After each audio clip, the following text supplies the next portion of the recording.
కనీసం నైతిక బాధ్యత మీ మీద ఉన్నదా?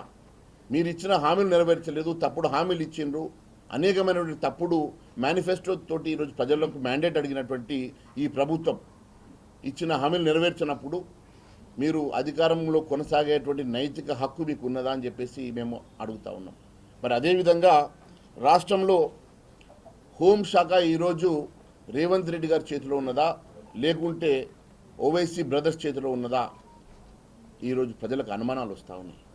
బాన్సువాడలో జరిగినటువంటి సంఘటనలో ఒక ముస్లిం మైనార్టీ యువకుడు ఒక హిందూ అమ్మాయి మీద అసభ్యంగా ప్రవర్తించి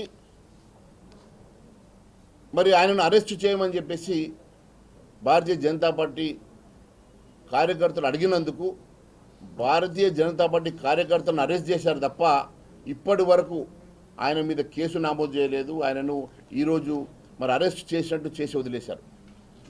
అంటే కేవలం ఎంఐఎం ఒత్తిడికి లొంగి ఏ వ్యక్తి అయితే హిందూ అమ్మాయి మీద అసభ్యంగా ప్రవర్తించిండు, ఆయన మీద అరెస్టు చేయకుండా రిమాండ్కి పంపకుండా అడిగిన పాపానికి భారతీయ జనతా పార్టీ నాయకుల్ని దాదాపు 13 మంది నాయకుల్ని మరి ఈరోజు రిమాండ్కి పంపడమే కాకుండా అనేక మంది మీద ఈరోజు మరి అబ్స్కాండింగ్లో ఉన్నటువంటి వారి మీద కేసులు పెట్టి ఇబ్బంది పెట్టి